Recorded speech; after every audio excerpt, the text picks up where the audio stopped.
Welcome everybody to 52 Living Ideas. We are going through Maps of Meaning by Jordan Peterson. It's wonderful to have Roger and Victor here. So Roger, take it away. All right. Can everyone see my screen? Can I get a thumbs up? Yep. Yes. Perfect. All right. So thank you everyone for joining us tonight.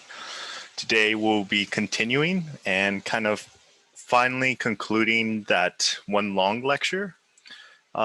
Just for a recap, last time we did talk about why societies fall and what is it that actually breaks down the fabric of society, if you will. And what we discussed was that one of the main reasons is that the individuals of that system will oftentimes stop participating.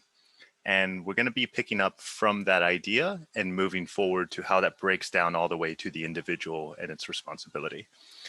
But first, I'm going to switch things up a little bit. Normally, we would have goals and introduction. However, for this introduction, as far as like goals and toolboxes, we'll be using almost all of what we've talked about. It's going to kind of all line up at this point. To talk about evil, we're going to be using the idea of myths as a phenomenological account, as well as the archetypes and where evil lands within that. And so to start us off, I did want to address a couple of questions that I feel were coming up in the last discussion that were mentioned. So kind of just giving a general rationale of what it is we're trying to do here, why we're using this method, why Peterson is approaching it in this way, and what's the general main idea of this part of the lectures. So first, why are we talking about evil? Why even bother? Well, mainly because the idea of good and evil has been around for some time. And it's worth considering this idea that seems to persist even in our more secular world.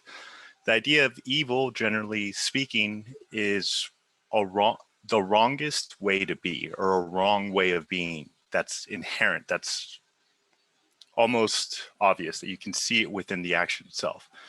It's also worth understanding what evil is, especially if you take the Jungian account of the shadow seriously, which points to every single one of us as having the potential of being perpetrators of evil. So understanding what evil is can really help us to understand what is it within ourselves, or what is it within the human psyche that pushes us or drives us to do some of the most horrendous things that we ourselves classify as horrendous. A couple of other concerns were brought up as to why are we even considering what religions have to say about this topic? Why can't we approach it from a purely philosophical or rational or logical approach? And as we covered in the first lecture, Peterson is working with the perspective that religions can be better understood as projections of the internal psyche. In this framework, religions aren't functioning just as stories to keep ignorant people organized. It is instead a collective narrative that defines the first principles of a culture and is an attempt to dramatize the existential reality that we inhabit. In other words, religion is our longest standing accounts of both the problems and the possible solutions for our species. Why only the Christian doctrine, right? Like, we had a little bit of Buddha, but for the most part, Peterson's pretty focused on the Christian for his points. This is much more a limitation of Peterson than anything else. As he stated before, he's focused on the Bible partly because that's his culture. Therefore, that's already the ideas that he's acting out, and was socialized to have. Though in Peterson's opinion, Christianity has created one of the most sophisticated models of evil, it's also worth pointing out that that's an important characteristic of Judeo-Christian perspective. For example, the Nietzschean critique of master and slave morality essentially makes the case that Christianity specifically had inverted morality to what it meant more in more classical eras, such as the Greeks and the Romans. And finally, what's the main idea? So Peterson actually covers this at the very beginning, and I thought it was actually quite useful to kind of set this up so you know what we're kind of slowly working toward and what ideas he's trying to actually articulate and defend. And the main idea here is that the freedom of choice is such a good that it justifies the existence of its necessary opposite. the opposite here being evil, and the idea being that there can't be a distinction between good and evil if there isn't a polar opposite from one end. And under the most optimal situation within this idea, you will get to have your cake and eat it too. You get to have your freedom of choice. And if the choices are towards the good, you get to have both. The only cost here is the possibility of evil. And we'll really flesh that out, especially towards the end, but kind of wanted to set a general understanding of what it is we're actually aiming at. So now that I've given the case for why this stuff matters and what the main idea under it is, let's start to try and pick up where we left off last week. So as we mentioned, societies fail when individuals fail to take responsibility for society, or even worse, actively work towards the system's destruction. So let's take a look at what drives it, why it exists, and how it's been mythologized. So to start, let's begin by attempting to define evil by seeing what it is and what it isn't. And in this case, we're going to be using Peterson's version of evil. And the way we're going to do this is the same way he did it in his lecture. Kind of starts with a very, very broad definition and slowly cuts it down and pares it down until you have what's left is what he's classifying as evil. So let's start with the full archetypes. So we're talking about the totality. As we've discussed before, the main elements of experience that fall into three main categories: the Great Mother, the Great Father, and the Divine Son. Both have, all of them have a bivalence. In other words, they can present themselves as positive or negative, right? Each dimension has a positive or negative. The Great Mother, or nature, can present itself as the benevolent mother, the good side of nature, or the devouring mother, the negative side of nature. The Great Father, similarly, the benevolent king, the tyrannical king. And when it comes to the Divine Son, you can have both the hero and the adversary. And Peterson's going to then moves to talk about the adversarial spirit, which is in opposition to everything. For Peterson, the religion that has created one of the most elaborated models of evil is the Christian religion, though he's also quick to point out that you can find examples of the adversarial spirit everywhere in culture. So what exactly is it? Well, the adversarial spirit is essentially against nature, culture, and the part of human beings that are both exploratory and creative. You can think of this as a full collection of all the negative affects, right? Basically all the negative parts of existence. And from here, we're going to start paring down so that we can separate each one of those to different things and get quite specific with what we mean by evil, or at least what Peterson means by evil. And the first distinction that he really wants to draw is that that it's important to separate our most shared animalistic tendencies from evil. In the same way that if I go out to the forest and I see a bear and the bear just attacks me and eats me, you can say a lot of things about my stupidity and you can say a lot of things about the bear, but one thing that you likely wouldn't say is that the bear was evil, right? That it seems to be more than likely that I wandered into its territory and the bear did what a bear does and, defended it. And Peterson essentially is pointing out that we should also see ourselves quite similar to that bear in a lot of ways. Human beings are territorial primates. Our own psychology is based on a territorial framework of the known and the unknown. That's why we have that system of known and unknown domains. It's essentially, we are territorial. We have the domain that we know. As long as nothing changes, we feel fine. Once something novel enters, that's when we're aroused. And Peterson says that as we're establishing our terrain, we will often compete for food, mates, space, and resources in order to survive. And he points out that none of this should be considered evil. For him, evil tends to be the ends, not the means. In other words, the damage and suffering caused by an evil act isn't an unfortunate side effect, but rather the actual aim.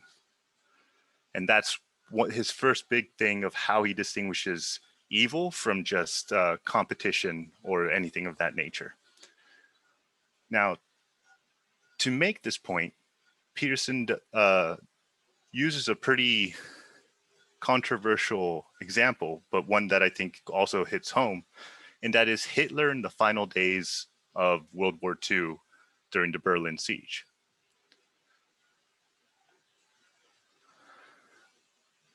So, and this is a photo of the bunker, if anyone's curious, but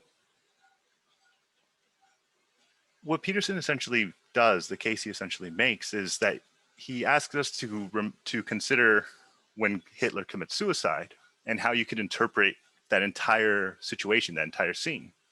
And he notes that a very common one is, hey, Hitler got defeated. He lost. He didn't get to achieve what he was trying to aim for. We win. Great time. And then Peterson kind of flips that and says, well, there is another interpretation that we could do. He says, he believes that it's equally viable. It's an equally viable way to say that, especially towards the end of the war, why would you not think that that's the destruction that he wanted? For Peterson, who's noted in other lectures that according to some records, Hitler felt towards the end of the war that the German people had let him down and that these deserved to be wiped out. For Peterson, and this is kind of an important thing to see about Peterson because he kind of groups a lot of these mindsets together. He views Hitler's mindset as quite similar to many other mass murderers. And I'll be making more on that point later. And he points out a even more scary point, and that is that doesn't mean that even Hitler himself was aware of what he was aiming at. And he pulls on this idea that Jung had. And Jung believed that humans played out mythical stories all through our lives, that essentially we're constantly playing out stories. And Peterson kind of sees that as how humans also behave. And if you want to understand what that means, you can imagine it this way. This is the idea being that we have these narratives that are essentially dramatic retellings of personality and action, right? They're like any narrative is essentially just a personality doing something. And as humans, we have a structure for these narratives, right? You can't just do anything. There has to be an actual structure that makes the thing interesting, but that also seems realistic and reflects reality to some extent. And much like other characters in a story, your life could be described as a story. And much like every other human who's existed, though the details may vary, likely several stories that you've heard before that would actually match your existence, though you may not know that they match your existence. So then, assuming all this, the question then becomes, do you know what story you're currently in? Because if we've categorized a lot of human experience and most of our feelings and affects and the things that we go through our existence and the reactions to all of that have already been codified in literature and pretty much almost all forms of entertainment, because that's essentially what entertainment tends to be. Do you know where you fall? And the scary part here is that if not, that doesn't mean that you won't play out the story. As we've discussed at length, humans act first, and only much later do we understand our actions, if we understand them at all. So your motivations are a mystery to you, are a mystery, even to yourself. But those motivations will still play into a narrative. This realization brings several even scarier realizations. The first implication is, well, you can't trust others. The fact that your own motivations aren't clear, or even sometimes known to us, means that we're dealing when we're dealing with others, we could assume the same. Their own motivations aren't clear. They themselves don't even know what they're doing, what they're up to. And even those who genuinely believe that they understand their own motivations likely don't. The next implication is, well, that also means you can't trust yourself either. Even more personally, right? Like, you are not aware of what you're doing or even what you're aiming for. And here's where a lot of times, if you've ever been in therapy, you oftentimes find this where you're doing something, but you don't know why you're doing something, and you actually have to explore and kind of articulate your actions until you actually understand what you're really up to, what you're really aiming at. And that leads to an even more concerning conclusion, which is, if you can't even trust what you're aiming at, And as we've talked before, your aim defines what you see. This leads to the issue that of us not being fully even sure about our own perceptions, as they are dependent on our aims, which are selected by our motivations, which can't be trusted to be transparent. So what does all this skepticism and insecurity mean? What means this? That this is why it's important to understand what character you are in your life. It's also important to understand when you don't know what character you are. And as Peterson will make the case, that you must always be seeking constant feedback to better understand what story you're a part of. Otherwise, you risk being in a story that is a constant tragedy, or worse, a story where you're the villain without the self-awareness that that is the case, right? So it's the idea of, if you don't even know what your actual motivations are, you need to at least be constantly open to the questioning of your own theory of yourself. You need to be able to be self-aware enough to not believe that you know yourself so well that you already understand yourself, and anything that's actually proving you wrong that maybe you don't is useless or not important. But before we can talk about what stories may be played out and if they're evil, we should do some work to define the term to make sure we're on the same page. After all, a case can be quite easily made for why existence can be argued against. And I got a couple quotes here. By no means are these endorsements, and fair warning, they are a little bit rough. I actually cut off some of the rougher ones because it was a little bit too intense. But just a recap of some of the arguments that we hear. One that Peterson loves to bring is the brothers Karamazov. And I'll only bring the conclusion, but this is one of the brothers who's speaking to Alyosha that essentially, why he can't, or the fact that he can't accept this existence. And I advise you to never think about it either, my dear Alyosha, especially about God, whether he exists or not. All such questions are utterly inappropriate for a mind with the idea of only 3 dimensions. Yet, would you believe it? In the final result, I don't accept this world of God's, and although I know he exists, I don't accept it at all. It is not that I don't accept God, you must understand. It's the world created by him I don't and cannot accept. The next 2 are from the Columbine shooters. And what I want to highlight, and the reason I brought these in, is because I want to highlight all 3 of their perspectives of judging reality and being in a point where they can judge reality, where they're the arbiters of morality. This is Eric. The human race sucks. Human nature is smothered out by society, jobs, and work and school. Instincts are deleted by laws. I see people say things that contradict themselves, or people that don't take advantage of the gift of human life. They waste their minds on mesmerizing the stats of every college basketball player, or how many words should be on a report, when they should be using their brain on more important things. The human race isn't worth fighting for anymore. World War II was the last war worth fighting for, and was the last time the human life and human brains did any good and made us proud. Now, with the government having scandals and controversy and conspiracies all over the fucking place and lying to everyone all the time with worthless, pointless, mindless, disgraceful TV shows, and with everyone up fucking obsessed with Hollywood and beauty and fame and glamour and politics and anything famous, people just aren't worth saving. And this is Dylan, a poem. Me is a god of sadness, exiled to this eternal hell. The people I helped abandoned me. I am denied what I want, to love and to be happy. Being made a human without the possibility of being human, the cruelest of all punishments. To some, I am crazy, so it is so clear yet so foggy. Everything's connected, separated.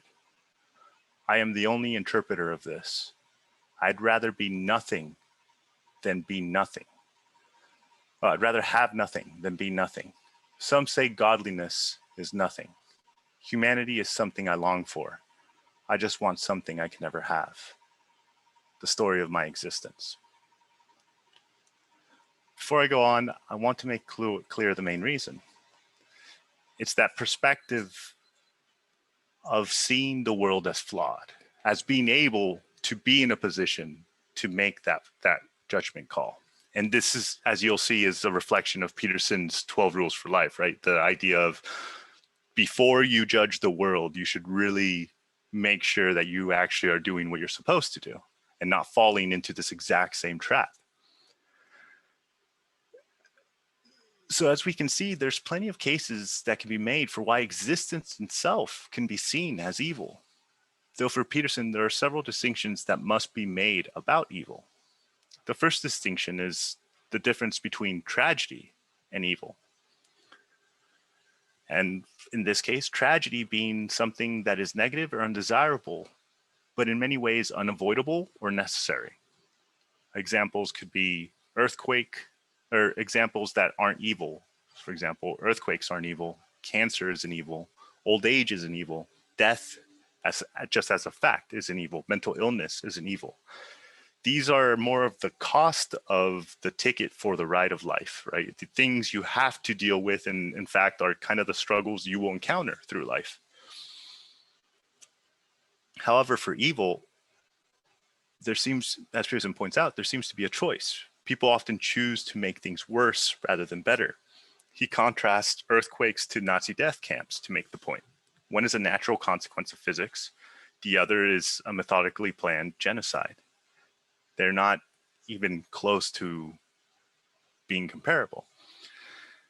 And he points out that a terrible world is not an evil world, right? Simply because it's a difficult place to live in doesn't necessitate it's an evil one. And you can look back at human history and its main horrors cannot be attributed to the conditions of existence, at least not in the sense of regret, right? The Black Plague, for example, we can see it as terrible, as harsh, as a place I would never want to live in. It's not an evil time. Or ignorance, bad medical practices, all the time before we knew how to treat, basic wounds. A lot of suffering, but none of this could be considered as evil.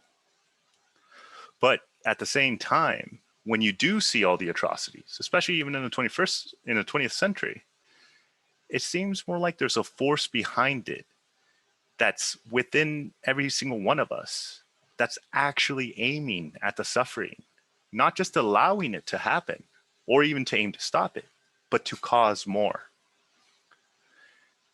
And Peterson also makes one more distinction so that we can get a full clear cut of what evil is. He points out that it's natural for us to classify things that make us feel similar as the same thing. And he points out that it's very normal for us to associate the unknown with evil. And to understand why, I mean, it makes sense if you think about it a little bit, because anytime you encounter true evil, more than likely you haven't mapped it out. More than likely you didn't predict it. So there's often an encounter with chaos at the same time that there's an encounter with evil. So it's reasonable to see how the two can be grouped together. Peterson uses the example of foreigners and why foreigners are often antagonized. You can think of the fact that by default, the foreigner comes in as a representation of chaos. They speak different than you. They look different than you. They have a different culture than you. They eat different than you. Every single aspect about them is different. And it's a full manifestation of chaos. Now, if you've had any exposure to evil, those two things make you feel about the same slight style of discomfort. And that's why there's a natural association with antagonizing of the foreigner. And as Peterson's made the case before, there's a big difference, even just in personality, as to how you see and react to that. But that is one of the case for why there's this natural default human tendency to antagonize foreigners, especially when they're true foreigners, not some culture you've been exposed to or something you're aware of. But evil, however, could be characterized. So as you can see, evil could be characterized as all the bad things that nature creates, that order creates, or that the individual creates. But differentiating these helps us see better what individuals are responsible in terms of turning the world to waste. That quality that we discussed at the end of the last talk. So now we've gotten more clear understanding of what Peterson means by evil. Let's look at how the Christian belief structure represents evil as Satan. And we'll start with Victor's recap on Milton. I'll stop sharing real quick.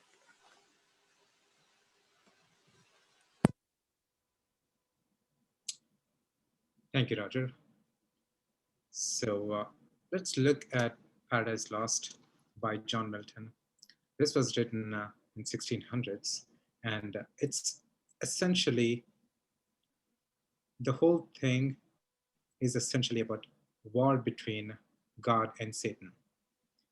And it discusses the first disobedience and the highest angel that falls and becoming Satan.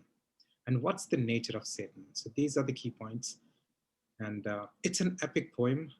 It's 11,000 lines, and it's written in blank verse, no rhythm, and it's 12 books in total. So let's get to the nature of Satan, but before that, let's see what's the story, how the story is structured. So God in heaven, he created angels, and there are angels, and the highest angel is Lucifer, which the angel is known for the highest rationality, the highest level of thinking. And God also creates Son of God, his son, and he loves him, and all angels love him. And God makes Son of God as the second in command after him. And this part Lucifer doesn't like, because Lucifer is regarded as the highest angel, and she doesn't like the idea of Son of God taking the second place, and Lucifer tries to get rid of Son of God. And this, God gets to know about Lucifer's plans, and God terminates Lucifer's highest place and names it Satan. So Satan, it takes 1/3 of the angels from heaven, and it convinces that God is doing something wrong, and it goes away. The angels that Satan takes with are Beelzebub, Balian, Mammon, Moloch, and Mulciber. So Beelzebub is the second. So it promises Beelzebub that it will be the second one, second highest in its group. And Mulciber has a particular quality. It actually built cities in heaven. So Mulciber is more like an architect. So Satan has a plan. It wants to go wage a war on God, and it does the same thing. And God sends his angel Michael, and Michael has a special sword, and Michael wins the war. Right after that, God sends Satan into hell and locks them over there. Satan and the whole army locks them over there. So I'm trying to brush through the plot points to get to the point, and there are so many details. And they break out and they get away from the hell. So the hell is described as a lake of fire, and they escape the lake of fire and get onto earth-like place, and they build a city, and the city's name is called Pandemonium. And in Pandemonium, architect Mulciber builds a huge city because this angel is talented. And here, a great debate starts between Satan and the other angels, whether to go back to heaven because they got out of hell and now they have a chance to move into heaven, or to stay in hell. So that's where we see the nature of Satan. And Satan goes, so this is the verse. Farewell, happy fields where joy forever dwells, which refers to heaven. Hail, horrors, hail, infernal world, and thou, profoundest hell, receive thy new possessor. That is Satan saying that this is hell and you have a new possessor now. One who brings a mind not to be changed by place or time. The mind is its own place and it itself can make a heaven or hell, heaven of hell, a hell of heaven. What matter where if I be, still be the same. So it doesn't want to change. It wants to be the same. Here at least I shall be free. The Almighty hath not built here for his envy, will not drive us hence. Here we may reign secure and in my choice. To reign is worth ambition though in hell. Better reign in hell than serve in heaven. So this is the nature of Satan. It doesn't want to go back. It just wants to be in hell, but it chooses to reign in hell than to serve in heaven. So that's it from me. Thank you, Victor. So, keeping that in mind, we're going to quickly cover a couple other things and then we'll jump right back into the Milton's representation. But just kind of going, as Peterson points out, there's this weird thing in Christianity where there's a couple of almost like contradictions that need to be dealt with, but the way that the Christians dealt with it were actually quite interesting, and there's multiple different interpretations. But essentially the general structure tends to be God, who is normally a representation of everything. He's perfect and good. And then you have Christ, who's the human incarnation of the divine and the redeemer of the human race. Then you have Satan, who's this weird, the fact that mythologically he exists is kind of strange, because mythologically, if Satan exists and God is everything, then there must be a relationship between God and Satan. But God, as you know, in canon, is always considered as pure good. Milton is an example of someone who's making the case for God having for Satan having a connection to God, but God still being good. But we can also try to understand using a couple of other perspectives, and we can start in the beginning. As David Miller from our group has correctly pointed out, the Gnostics had a very different perspective of the Garden of Eden. For them, eating the forbidden fruit wasn't a descent, but rather an elevation. Though painful, it was also empowering. Through this view, the snake is not different from the divine, but in fact a higher form of the divine. This is an idea that's worth considering when dealing with how we should see our attainment of our self-awareness, but also the fact that the snake itself especially has been kind of retconned as Satan, and in some texts but not in others, kind of highlights that strange contradiction that seems to be floating within it. And an even more interesting and strange part of having this character within the canon is that though it can be said, you know, that it was the most evil spirit or the spirit of enlightenment that knocks out Adam and Eve out of their unconscious state, it's also a precondition for Jesus Christ, as it's Jesus's death that is what redeems humanity in the Christian story. For the Christians, Christ's death is the greatest event in history, so much so that it's understood as a marker of history for counting years. The reason the year is 2021, right, is at least partly noted as before Christ and Anno Domini, after Christ.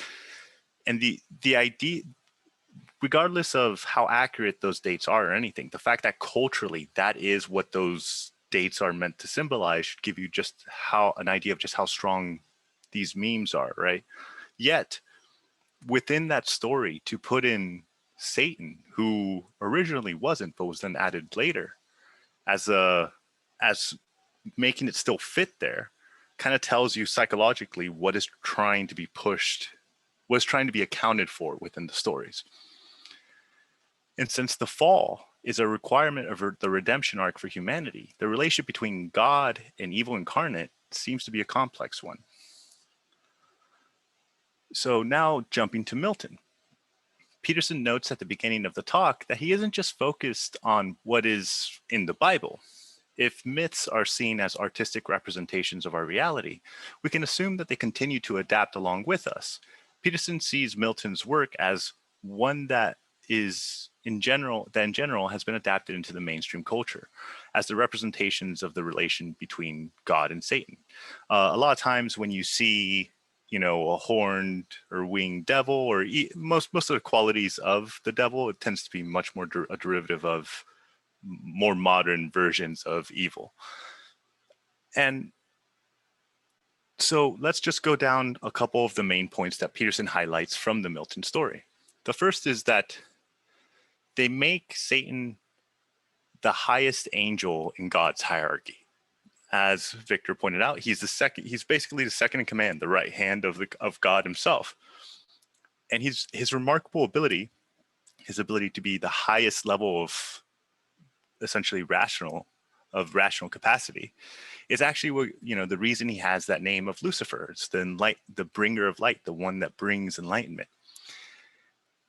And where he fails is that he believes he's so remarkable that he believes that there's no need for a God. And so he therefore foments revolution and is doomed to reign in hell. So this part's all Peterson. For those who are of the more secular nature, I have a different interpretation that's not so much on Peterson, but may still help elucidate his point. For those who, it's worth considering the story as a psychological story about how humans work. Similar to Marduk, who is identified with attention, creativity, and truthful speech, and who is given reign over all other gods, in this hierarchy, God, or the Logos, could be said to occupy the top of that hierarchy. So you can reframe this story as one of how rationality grew so powerful that it attempted to undermine the necessity of the Logos. So seeing it that way, you could say, the belief in God was at the top of the human's hierarchy for many years. In that time, we learned a lot about the world using our rationality. While this rationality was second to the Logos, or truthful speech, let's say, its position was to enlighten, which is why he had the name of Lucifer, to enlighten the entire hierarchy, essentially, which would be for us the right place of rationality, or the right use of rationality. But a danger of rationality is that it falls in love with its own creations, something that Peterson often says. As our capacity for rationality grew, it surpassed and invalidated the myths that justified a belief in the Logos. As a result, rationality is doomed to reign, but only in hell. So as you can see, the story can also be read as a description of how humans grew out of their fate based on presumptions that the Logos shouldn't reign, but were left to reign only in a post-God world. In both interpretations, it's worth considering why Satan reigns hell. As we'll see, it directly relates to Satan being the prince of lies.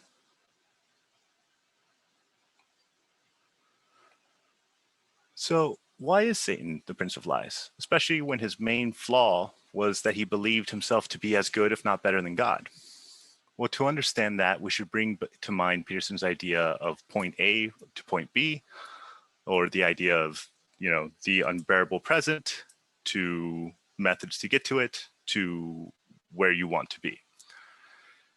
As well as the observation that human beings don't like to be wrong and are actually looking to constantly be right. And this fact's actually quite useful to understand for others and for yourself. Humans in general like to have their map validated. They'd like to have confirmation that they do understand their surroundings and that what they believe about the world is accurate. And we're going to jump in real quick as to why that's the case, but then also how that plays into this idea of evil. We like it so much so that we actually have what's called a confirmation bias. And essentially what confirmation bias means is when you enter a new situation, you're likely to seek out things that validate your map and ignore things that contradict it, right? You'll seek out things that prove to you that you're already right about what you already believe. The question is why? Well, remembering Peterson's ideas that we have two maps of what the world is and what the world should be, we naturally have to be inclined to maintain the map that we have for several reasons. The first being, a collapse of the map is terrifying and stressful. This is what Peterson often calls a descent into chaos. It's the idea of once your map is invalidated and you can't avoid it, that descension into chaos is basically doesn't leave you with a value structure, and you have to completely rebuild one.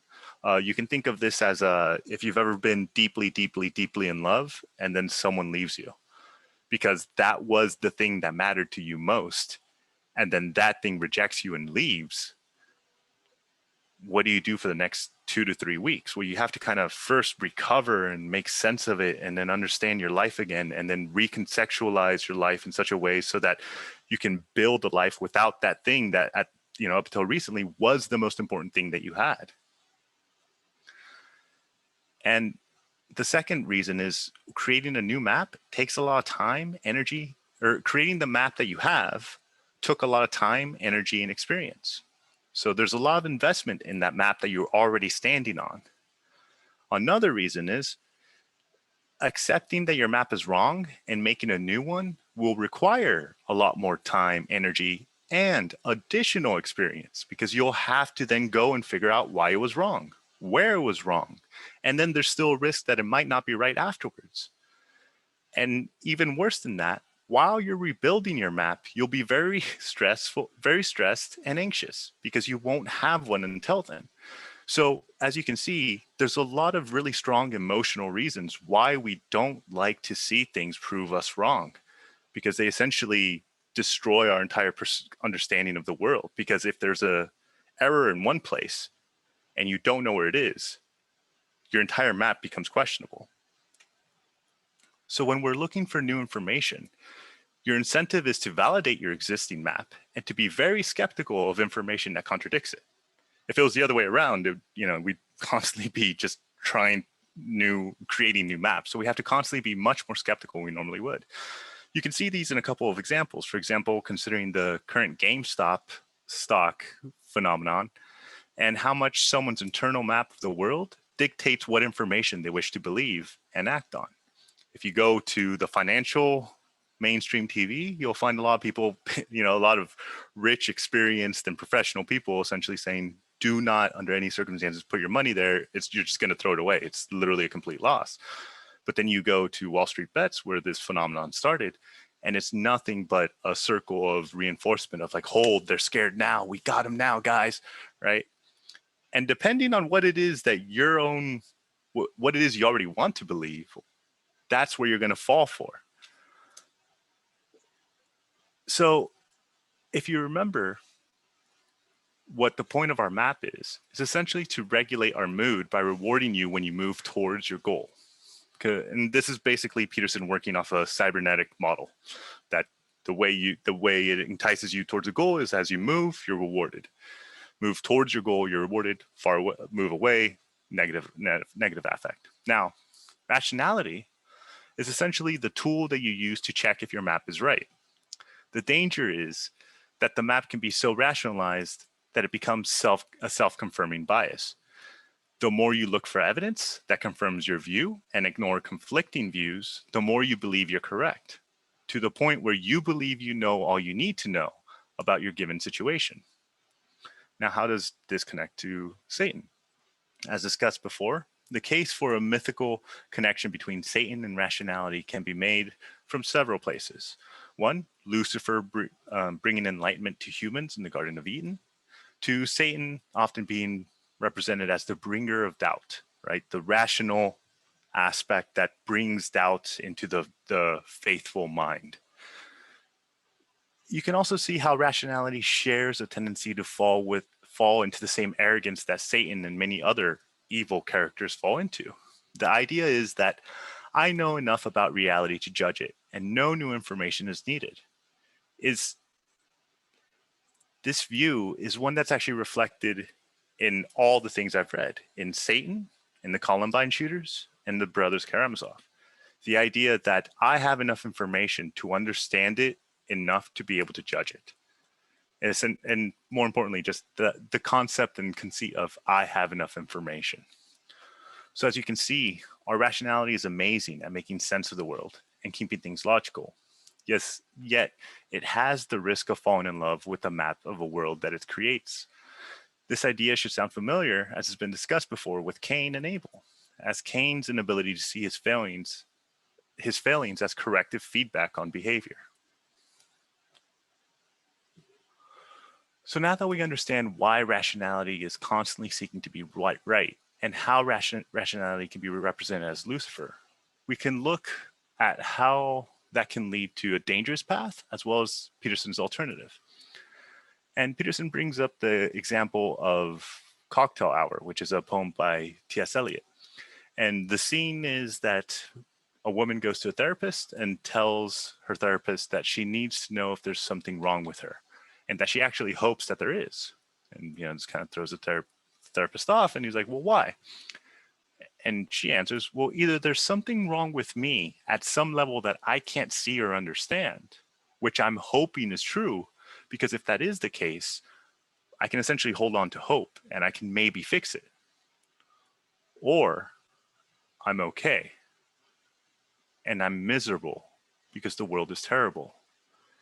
And if that's the case, if I'm really looking at the game the way it actually is, then nothing can be done about that. This is it made me think of the fear that's expressed in the film As Good as It Gets, which when Jack Nicholson is basically having this fear when he comes out of his therapist office, and he kind of just utters to everyone else, is like, what if this is as good as it gets? What if life and all it has to offer is here and I'm still miserable? It's not enough. Again, as you can see, if the critique is not internalized, the judgment naturally flows to blame the conditions of reality. So if you can't aim it towards yourself, you then aim it to everything else. Peterson points out that it's a very common issue in therapy. A client comes in and they have a specific viewpoint dictated by the map of their world. He gives the example, you can imagine someone who holds the view that in the end, you can't really trust other people. They may even have good reasons for this, with plenty of evidence to back it up. Maybe they were abused, or they're just so unlucky that they never met anyone that was trustworthy and were never themselves trusted either. From their perspective, that's not their opinion of the world. That is how the world has actually manifested itself to them. But the truth is, unless they actually abandon that view, they will continue to suffer. Because if you keep trying to fit the world into a narrative that you have and don't let things that contradict your belief change your view, you'll always continue to suffer. You'll be stuck in that constant error. Peterson points this out as the lack of ability to sacrifice something they hold dear, their map of reality. They fear giving it up, and for good reason, as we've already covered before. It's not an easy thing to surrender.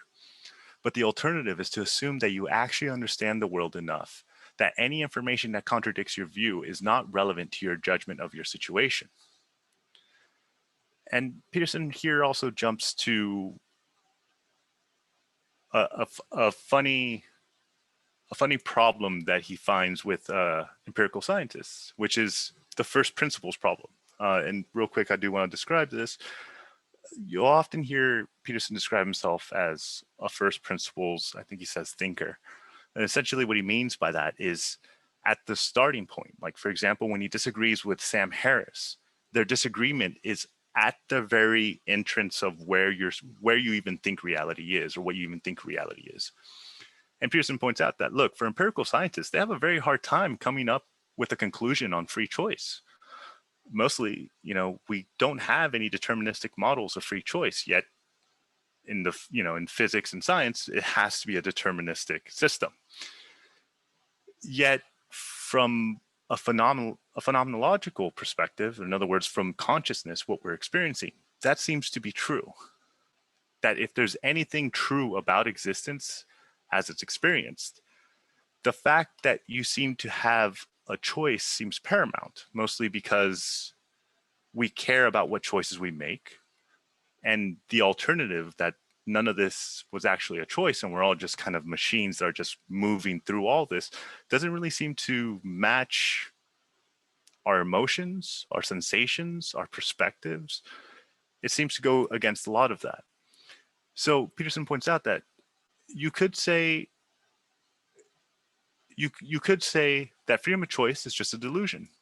That's basically because our deterministic models are so strong that it's just a matter of time before we figure out what pieces of the machine you're working off of. But Peterson makes the counterpoint of it's equally a reasonable argument that you could assume that the subjective experience to be true, and that our models just aren't sophisticated enough or complex enough to understand what's actually happening. Christianity takes the latter stance, that the subjective sense of freedom is accurate, and then tries to build a worldview from that point. So now we get to Peterson's alternative here. Peterson asks us, and this is a reflection on an idea that Jung has, that Peterson identifies as also a moment in the Bible when Adam turns away from God or hides from God. And I'm just going to quote Peterson here because I think his point, though very short, is much more important to get right. This is him saying it. We can put an evolutionary tack on it, on these two. What if it was the case that if you never turned away from any phenomenological evidence, then you would build a personality that would be strong enough to withstand tragedy? What if that was the case? He clarifies by calling back an example from earlier. Imagine that you realize you really can't trust anyone. Or imagine, I think his example is that imagine if you realize that people don't trust you, right? And as we've covered before, that information tends to normally imply that your map is incorrect. If you've ever not been trusted by someone, it's quite subtle and oftentimes intuitive, or it's more of an intuition than anything that you can directly point to. And Peterson says you essentially have two options. You could reasonably react like Adam did and just hide or ignore it, not even look, but you'll never learn anything from that perspective, from that approach.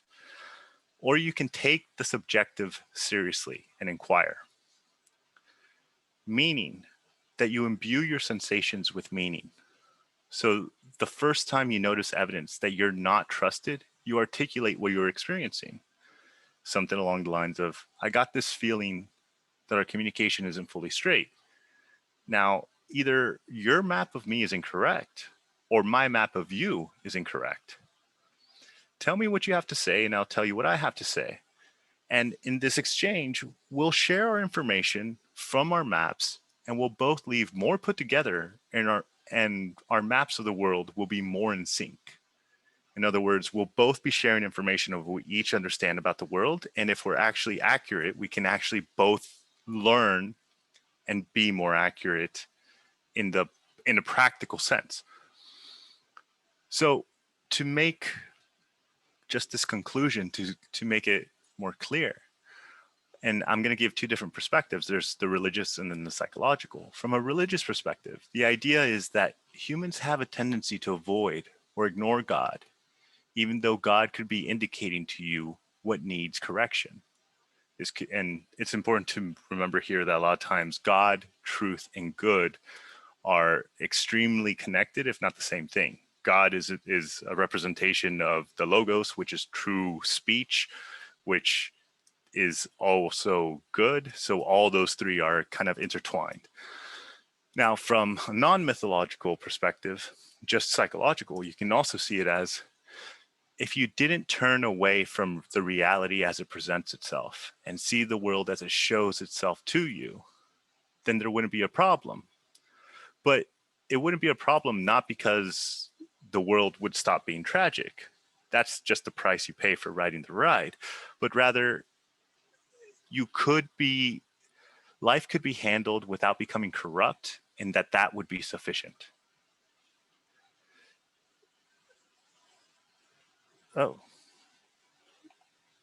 I'm sorry. I don't know what happened with my video. And this is to say that this isn't to say that rationality should be rejected, but rather that the human ability to notice things that may not seem rational, but have a phenomenological valence, and our ability to share that information collaboratively allows us both to better improve our maps of reality, address underlying issues, resolve grievances, and slowly develop a personality that can withstand the tragic part of life as it allows for the positive aspects of life to manifest themselves, or at least become visible. And here's where we start to see an interesting way out. And it's very Jungian in this approach. So I'll leave you with the same ending that the lecture does, because I think that sets us up perfectly for next week. So the idea is that it's a tough situation, all things considered, but it's also an interesting and compelling and beautiful one. And it may be that if you don't turn away, the interesting and beautiful and compelling aspect would overwhelm the tragic aspect, and that would be fine. Thank you. Thanks, Roger. So now we're going to go directly into the breakout rooms for 20 minutes to discuss the ideas that have been put on the table. And then we're going to come back to share our takeaways and our questions. So please use your pen and paper liberally to keep track of everything, to prioritize everything, and put on the table your best takeaway and the best question. All right, so I'm going to start the breakout rooms now. You can go ahead. You can either just talk about your takeaway. You can talk about question and takeaway, or just question, whatever you prefer. As always, we got those 4 rules. Type exclamation mark in chat in order to share your takeaways or ask questions. Number 2, keep on topic. Number 3, be brief. And number 4, feel free to speak your mind, disagree with anybody on anything, and do so courteously. Who'd like to go first?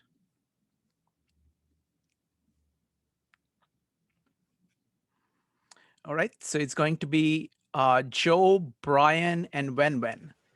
Joe, go ahead. I really love going first. It's it's a fantastic thing. No, great presentation, Roger, and it was something that made me think about a couple of different things. But the thing that I was really focused on is that what really makes us think that we can judge the world. And, one idea is that how do we handle our need to be right is another aspect of this too that I thought about. So I think comparing our maps to each other is obviously one antidote to that. But I also looked at that as something, and I'm going to go a little bit off topic to try and map in something else, is the idea of Kahneman's System 1 and System 2. The idea that we can learn from other people's System 2 is an important concept here, because we're learning from other people's conscious thinking in their maps as well. So I think that that's something else that I had thought about. There's also the idea of the limits of rationality, I think also had come into this discussion as the limit to our rational thinking. And those are my initial takeaways. I have some others that I'm just trying to form my thoughts around right now. The other one last thing that I'll just mention is that I brought up last week as to why exactly people like the Columbine shooters not only kill themselves, but they kill other people. And Roger had brought up it was a really good answer, that they have a sense of entitlement. And in order to have this sense of entitlement, that you have to have this perspective of the world that you know what is right and that you're entitled to that, so that you're making this judgment on everybody else. So that I think that this is like kind of really directly relates to that. So that was one of the major takeaways as well from me. This really kind of filled in that blank as to where evil really comes in. So that was that your map of the world is irrefutable. So that was the important part of that. So those are my initial takeaways. I have others, I really do, but they probably wouldn't. They'd be even less coherent. So, Thanks, Joe. Roger or Victor, if you'd like to respond, you're welcome to just unmute whenever and respond. Roger, go ahead. Oh, I just wanted to second Joseph's observation that's exactly Peterson's point, is that the idea that the biggest threat comes from closing your system to information, right? Because the minute you assume you already understand enough to be able to truly pass judgment on all the world, one, more than likely that's not the case, but then two, more than likely it's not going to be a very nice judgment of the world. And then rationally, if you just follow that logic without anything else guiding you, it's a rational option to then just destroy as much as you can, because as we've shown several times, like through history, it's pretty decent arguments for just saying that existence shouldn't exist. And that's kind of where you fall into that hubristic arrogance of like, I know what's good and I don't see it, and therefore I get to pass judgment. I get to be the judge, jury, and executioner of this reality. And that's the danger that we could fall into. And it's a risk because we're incentivized to not do its alternative, right? We don't like collapsing our maps. We don't like going into chaos. We don't like not knowing which way's up. So yeah, right on, Joseph. Wonderful. Next up is going to be Brian Nelson. Let the record show that Brian's outnumbered David's today. Brian Nelson, go ahead. So I have thought a lot about this topic of doing good for many years, because, and I'm not saying that I'm right because of this, but I taught business ethics at some top business schools for about 15 years, and both in the United States and Europe. And so the question I posed to the students, how do you know, or how can you be most confident that what you're doing is good as a corporate manager? Because they have tremendous resources at stake.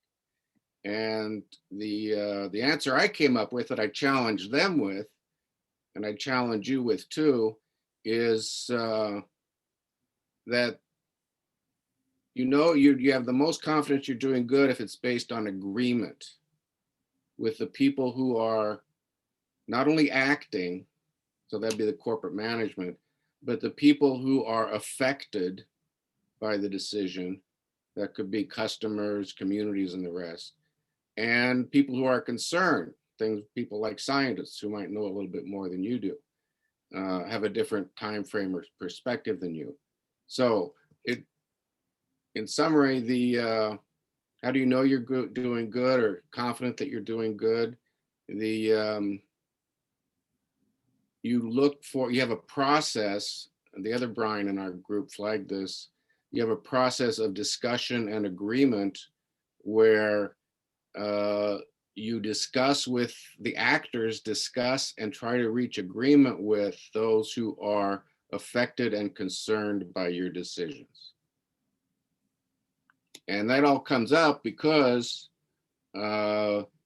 In the last lecture, he talked about, Jordan Peterson talked about noble cause as something that makes the suffering worthwhile. How do you know that your cause is noble? Again, I think it has to be based on agreement, discussion and agreement with those affected and concerned.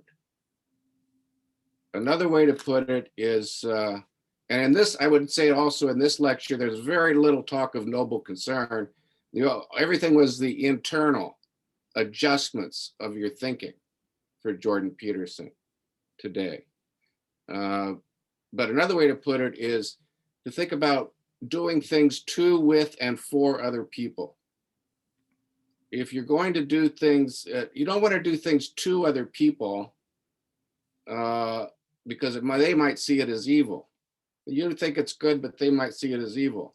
It's much better to do things with them. And if you do things with them through discussion and agreement, then you are more confident that you're doing it for them.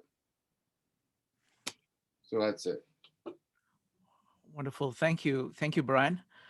Next up, I really like the observations of kind of getting the feedback from other people. Next up is Wen. Actually, I was going to say that, but Brian expressed a majority of my view is that it's hard really to define what is evil. You know, you can say definition this, you know, it's you have a choice, if you do it out of a choice, whatever, you know, the job, but then, you know, you can always list another situation to revert, you know, what you define. So it is more of like whatever, you know, I do believe that the victors will write a history and the victor would, you know, write a definition, you know. So this is all, and everything is agreed upon in the end, you know. Thank you, Wen. Next up is going to be Brian number 2, Brian Park. So in our breakout rooms, we seem to agree that a large component of evil is being dogmatic or closed-minded. And I'm trying to reconcile that with the distinction between tragedy and evil. And I could see Lucifer being dogmatic as something that's tragic. It's a result of his limitations. Peterson says people are vulnerable, susceptible to tragedy. That's not evil. It's a consequence of their limitations. So how do you know if something's tragic or if it's evil? Because I could see being dogmatic as a limitation. So I think this is I think the issue here I think is the word tragedy. So when Peterson's using tragic, he's not using it, so he's using it not so much as like just a descriptor, but as the suffering in life that you have to experience to get through. So even if you can imagine, you can define tragedy as, imagine none of us ever purposely, consciously tried to cause any suffering to anyone else. All the things that would just have to happen, that's just tragic because it's kind of an unavoidable part of life. But his point is, but that's not the world we live in. There's a lot of extra stuff that humans have added that we didn't need to add and that we actually revel in and enjoy. And that is the case that he's making for that part is what's evil, right? So then, but I do definitely agree. I think using tragic in a different sense, you can definitely look at Satan as a tragic figure, right? As someone who, to some extent, rightfully got jealous of the Son of God, you know, revolts and then gets defeated, and by the very thing that created him is doomed to suffer, right? Yeah. Next up is Maritza. So it's going to be Maritza, JJ, and Jade, and Katie. Maritza, go ahead. This section here, you know, the last couple sections actually are so like religious heavy. You know, there does bear the reminder to folks that, you know, Jordan Peterson is a he considers himself to be a God-fearing person. He does abide by a Western religion. So there is that bias here. For myself, whenever I'm reading something like this that seems to be a philosophical tome, I try very hard to separate the actual, literal references to religion and extrapolate from them. What are we saying on a philosophical level? And so if we look, so Jordan Peterson is telling us that God is the force for good inside each of us, and that religions are paths to wisdom. So what he's actually saying is whatever your philosophy is, that is the force for good within you. I mean, all of us have a philosophy, and whatever that philosophy is, that's the good in you. And all of these centuries of stories that have been told by your ancestors and your ancestry, those are your guiding, or your guidebooks, right? As it were. Like, I love what the Bryans were talking about agreement. And that coincides with what Peterson is saying, because in order for a story like Bible stories or myths to have reached us today, we're talking about generation upon generation upon generation of an agreed upon tale.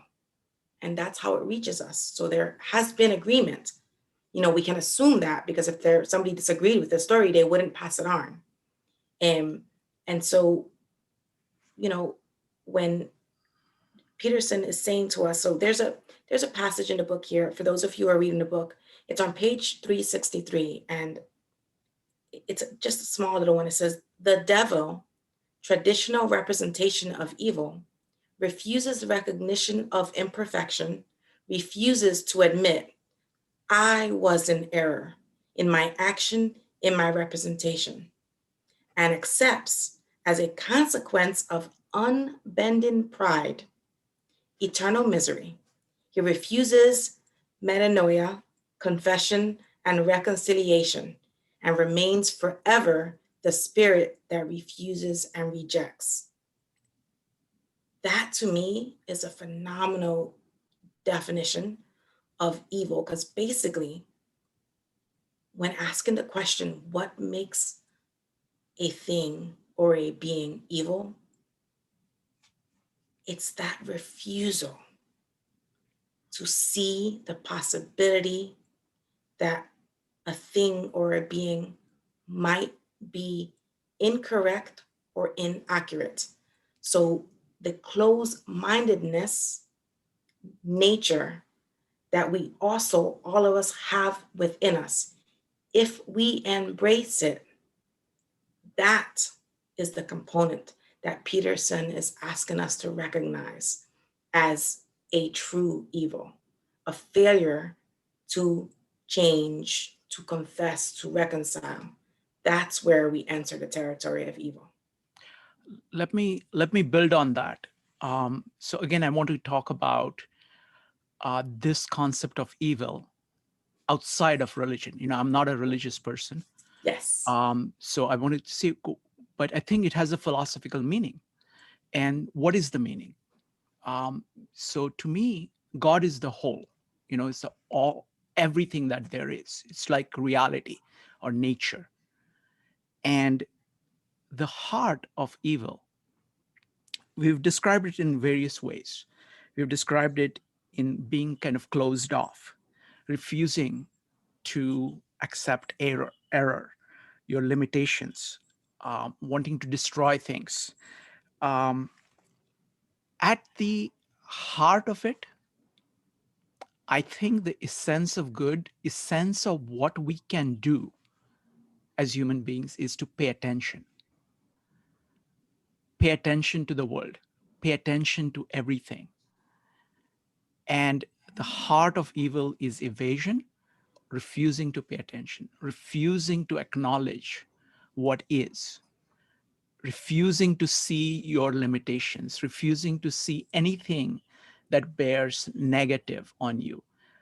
And moment you do that, you go down the path of actually hating things, which remind you of your limitations.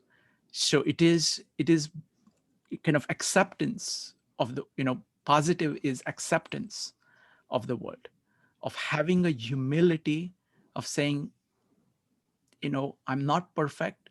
I'm a limited being. I know what I know, and being open to the world. So another way of putting it, we talked about Boyd. It's a question of holding all your ideas as variables, of accepting input from the world and correction from the world. Moment you put your ideas, what is inside of you, above the world, then you become destructive to the world. And so that act of evasion, and that happens from moment to moment. It is a scalable thing. There could be little evasions which will have small impact, small negative impact, or there could be large ones. But I think that is the heart of it. Let's see. I've lost track now. Next up is JJ, Jade, and Katie. JJ. Yeah, hi. Thanks for the discussion. The one comment that I wanted to make is that the way I see it is that evil and tragedy, there's a distinction, but I think that evil is tragic, but not all tragedy is necessarily evil. Evil needs to have a choice, a moral choice, for it to be considered evil. Now, that evil can be redeemable, it can be deep, superficial, it can have various degrees, different types, but that's kind of the way I see it. So you can see evil, an evil act as something tragic. It is tragic. Right? So that was my 2 cents there. Thank you. Thank you, JJ. Next up is Jade. Jade, go ahead. So the room I was in was really interesting. Jade, your sound is very faint. You need to speak into the mic. I'm doing the same thing I always have. So if you Now can't it is good. Now it is good. Now it is good. Okay. I don't know what was different, but okay. So I feel like with a lot of things, examining the extremes is important because it lets you understand what something is isolated. But I feel like with humanity, a lot of the times even when we're not examining, we tend to focus on one side or the other. And, we have that pendulum swing. So we go all the way from one side and we go all the way to the other. It's almost as though humanity is very uncomfortable, like hanging in the balance, which is, I think, probably the safest place for us to be. But in the group, we were kind of, the group kind of got me thinking about the concept of because a lot of this is coming up to destruction. Even what you were just saying was about the potential for destruction. But I feel like, again, that balance of recognizing that there's a Hitler and then there's that kindly, proactive community organizer.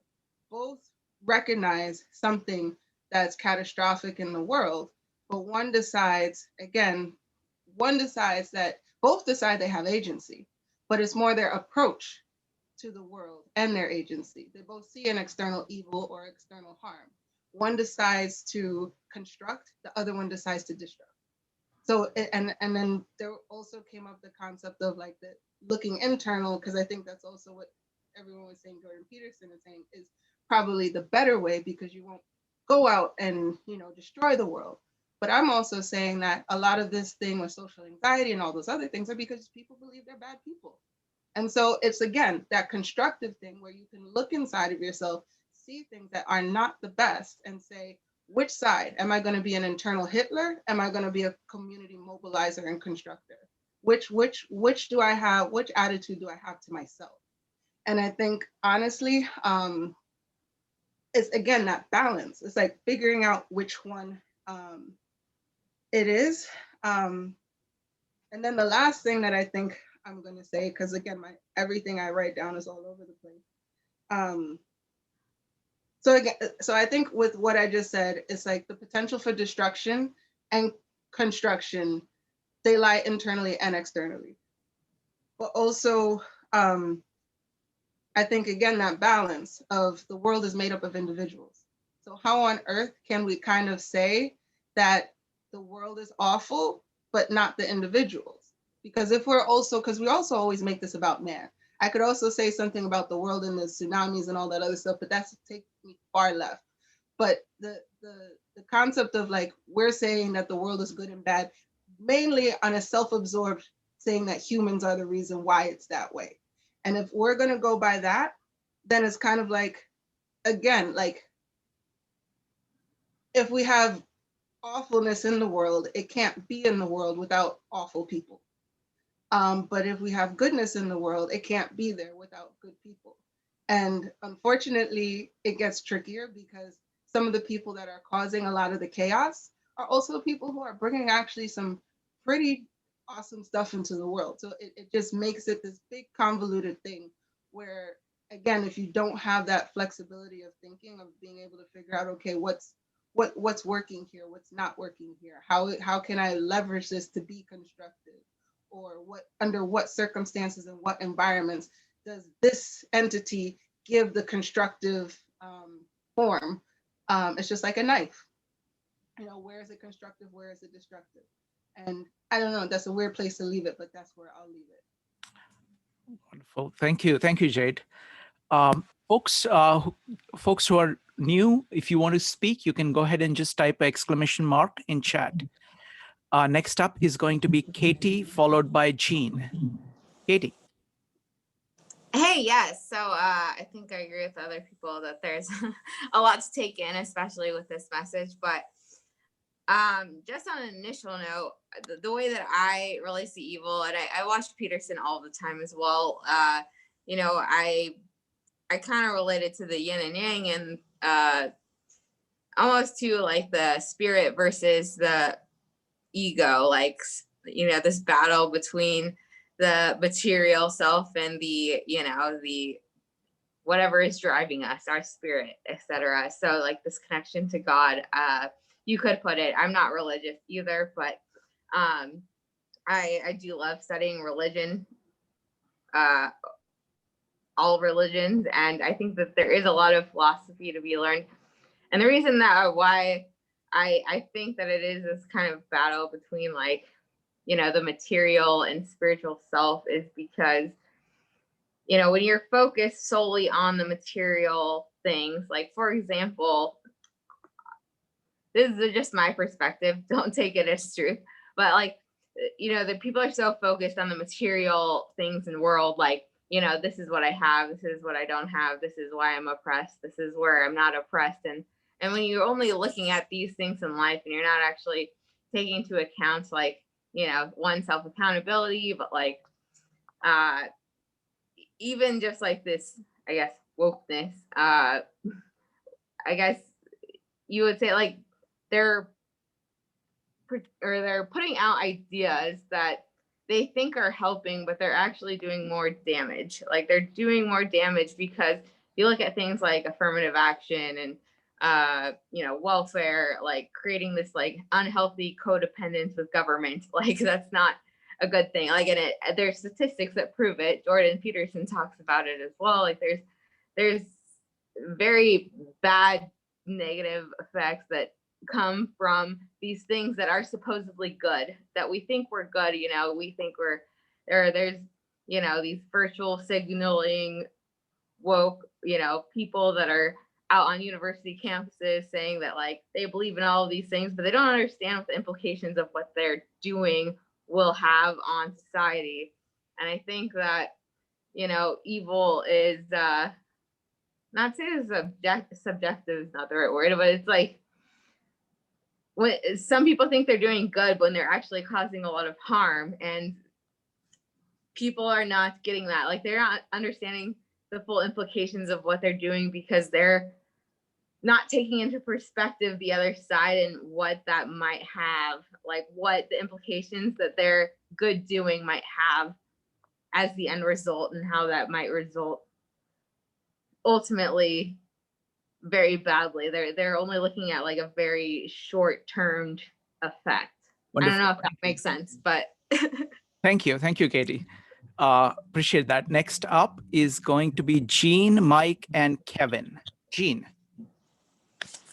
Yeah, so I think this, I think the world is never ideal. Like we cannot try to make the world match our ideal vision. And and also for Stoicism, we can just focus on the thing we can control. This is our own mind and order. If we have energy and power, we can help to make better change around the world. If we don't have power, we better maintain our own sanity. I think focus on what we can is more powerful than focus on what we can't and feel powerless and hopeless. I think that's the important thing we have to learn, find the balance between that. Wonderful. Thank you, Jean. Mike, I'll give you 3 minutes, but you have to talk just about evil. Can you do that? I'll give you the 1 minute, the 30-second one, and then you can decide if you want to hear more. Go ahead. The 30-second one is philosophers have always talked about the relativity of good and evil. Augustine, Emerson, Dante, Dilbert, Shrikant, and even Roger. My favorite quote on this is, the darkest places in hell are reserved for those who maintain their neutrality in times of moral crises. I love it. You have 3 minutes, sir. Oh, 3 more minutes? Or Yeah. I only need 1 more minute. Go ahead.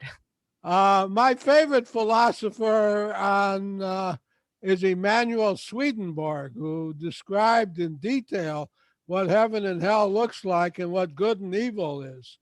He could use an hour of himself. Dante wrote his Inferno, and Emerson was so impressed with Dante that he decided to learn that dialect of Italian so he could translate it, and he imported people from Italy to help him.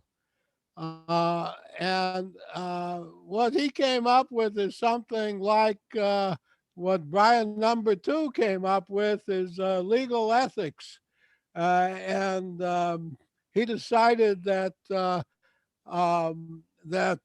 purpose of our legal system is not to present justice, decide what was good and what was evil. The purpose of the legal system is to dispense law, which sometimes does what you want it to do. Okay. And I'll yield the balance of my time. Thank you, Mike. Next up is going to be Kevin, Paris, and Khalif. Kevin. Thank you, Rogers and Victor. Yes, I would start with the word evil. It's the red line. It's if we consider evil, what's the proof? What's the data based on? What's the bias behind? And here, see, can we use other words? Let's see, what's the evil come from? What's the relationship, between the evil and the good? Can we build a bridge? And everything happened for reasons. The question is, can we learn from we consider it's evil? For example, Hitler, it's initialized World War II. It's for me, it's extension of World War I.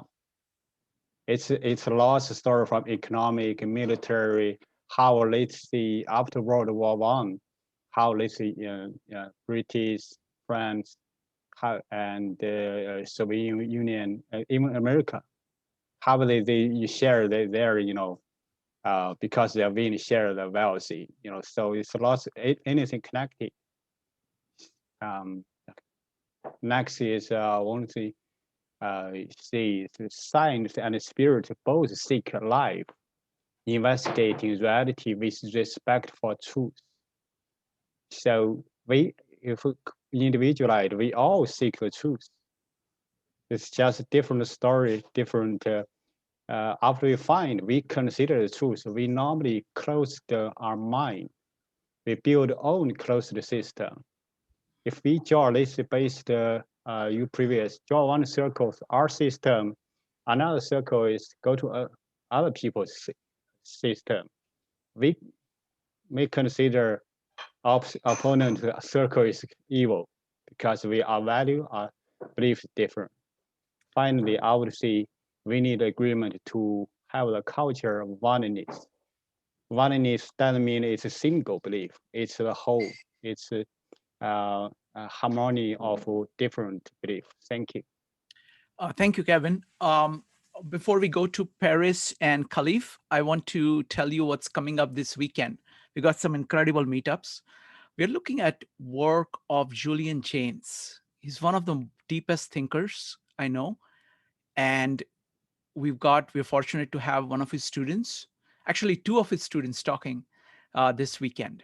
On Saturday at 12 p.m., Brian McFay, who has written more than, I think, like 16 books on the topic, is going to be talking about language and what language does to consciousness. It's going to be incredible, so don't miss that. And then at 12 o'clock, Julian Jaynes' last student, Mark, is going to be here. He's one of the greatest minds that I've talked to. So, and he's polymath. He just studies everything. And he is the founder of the Center for Study of Digital Life. And I'm going to be talking to him about what life at our time is. Okay, the world is changing very, very fast. And world has already changed very, very fast. And most of us are actually stuck in our thinking in the past. So this at Sunday at 12 o'clock, Mark is going to be talking about what actually has already happened in the world and what direction is it changing and how fast. So it's going to be profound. So those two are some of the highlights. We also have Dante. We are beginning reading of Dante. And so join us at that one is going to be on Sunday at 5 p.m. So we've got some incredible meetups coming up, and we do all these meetups on 52 Living Ideas. So if you came here through other meetups, make sure you join the 52 Living Ideas meetup to see all the meetups. We do meetups every day. So next up is going to be Paris, followed by Khalif. Paris, go ahead. Thank you, Shrikant. So this was a very interesting meetup.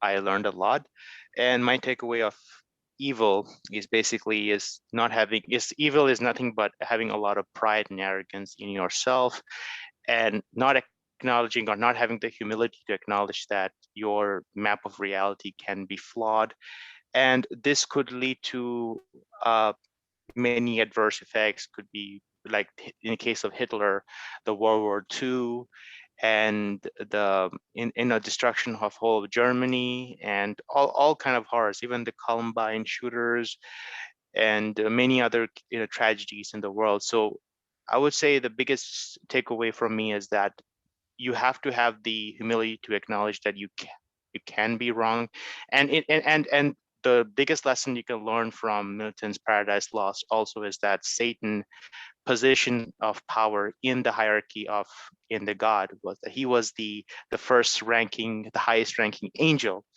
So for him, he had an excess pride, and he couldn't take the fact that some son of God comes into the picture and steals all the limelight. And many of us had felt before, like somebody's taking the limelight. You feel the stench of jealousy. And in the practical world, you can also feel like if you're in a position of power, let's say if you're a manager or a supervisor, and suppose a new employee gets in and he started to impress your manager or your boss, you feel that okay, this person he is doing something and he's stealing the show from me. So obviously you feel jealousy, but you also yeah, that is the biggest takeaway, is that, you know, how to deal with this is the acceptance that you can be wrong, and try to be aware that your action can have a big, like a consequence. So yeah, that's my takeaway. Thank you, Paris. Next up is going to be Khalif. Khalif, go ahead. Khalif, you need to unmute yourself. Let me just check. Yep, can you hear me? Yes, go ahead, sir. Yeah, thank you for that. My takeaway is that evil is human nature, and it can be innate features that we are born with, and it's probably like, you know, us all as human beings. And in my study, Greeks and Romans celebrate or do a festival about that feature of human being, being evil, or being able to become an evil. So I think what I can understand is that we can say it's arrogancy, it's something psychological what's wrong with the person. But my final analysis is we cannot correct something that we cannot identify and bring out. And if we start to recognize that it's human nature, and we can integrate that evilness and celebrate like the Romans and Greeks did, then we can prevent next serial killers or people who will shoot in schools, because we brought up those tendencies and celebrate those tendencies and identify them. Thank you, Khalif. Roger, go ahead. I was just gonna say that's an excellent example of something that Jung would likely call like shadow work, but like in ancient times, of actual recognition of like, yes, there is a part of you that can be just as monstrous as anyone else. And for example, for me, I was telling my discussion group that it messed me up for an entire day when I first read that poem from the Columbine shooter, because a part of me was like, yeah, I can definitely see how, like I could hear myself as a high school student, and I'm like, high school me would have very much understood where that kid was coming from. And it's this weird, disturbing sensation of like, oh, me and him are a lot more similar than I ever actually want to be with someone like that, right? But it's that idea of identifying our capacity for that evil. But yeah, no, great point. Yeah, I mean, I want to follow up on that. I mean, one of the points that I really like from Jordan Peterson is to say that this is what you are capable of, instead of saying that person is evil, you know, Hitler is evil, or this person is evil.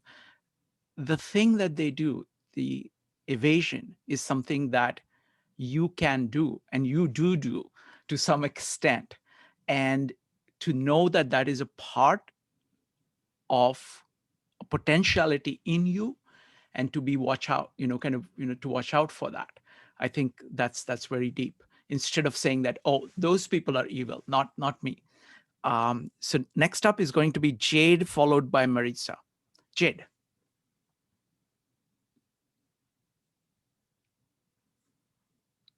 Jade, you need to unmute. Sorry, I was typing and you guys were looking at my ceiling. So I think I was just saying that the evil, when I'm hearing everything and thinking about everything, it really just sounds like it's the source of suffering. And the desire to vanquish evil is the desire to vanquish suffering, which is why it ends up being so subjective, is because what makes one person suffer, one person's pain, for instance, pain is pleasurable to some people and pain is distressing to other people. So it's like, it's very difficult to say. Thanos, anybody who's watched the Avengers, Thanos is a great example. You know, he believes that he's the one who's doing the good thing and everyone else believes that he's doing the bad thing. And it's just because who's receiving the suffering from who, and sometimes both sides are causing the other side to suffer. So both are seeing the opposite side as evil. So it's just like there's more than that, but that's what I was thinking. Thank you, Jen. Next up is Maritza. You were talking about evasion, and what came to mind for me is, if we're saying evasion is like it's avoidance, right? So we're saying, oh no, that is too terrible. So that's what you're doing when you're evading. So, but really what you're saying is that is too terrible for me. And I agree with you 1,000%, Shrikant. You actually said it before I could. That was the point I wanted to make, is that it's that for me, it's like, it's not outside, it's within. But I did want to point out that if we're figuring evil, which is the title of this week's video, then it does bear the reminder that the opposite is just as true. If you decide to face a perceived anomaly, even if you're having that inkling, that thought of, oh, this is so terrible, even if you decide to go forth and to face it, well, now you're taking on a risk. You are performing an act of courage, and now what you're doing is you are having faith. Now, I'm a firm believer that blind faith in anything is just bad, but a little bit of faith and a little bit of belief that there's benevolence in the world is that kernel necessary to generate growth and understanding. And without being able to admit that a thing could be evil or is terrible or is inducing a desire to evade, then we don't have the ability to have that little bit of faith. And we need that little bit of faith in order to do what would be the perception of a good within us, because that's the courage to go ahead and face an anomaly is the good that we're getting here from the good versus evil. So thanks. Wonderful. Thank you, Marisa. Roger, what's the next one?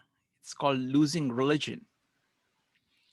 If I remember correctly, I think it's essentially the approach of. Actually, no, I don't remember. If I could. That's fine. Sorry, I totally forgot. Guys, watch the video next time. So we're all set. All right, folks. Thank you very much. This was a great discussion. And Roger and Victor, your stories are amazing. I think it adds a lot of value. And Roger, fantastic presentation as always. Thank you, guys. All right. See you folks next time. Bye.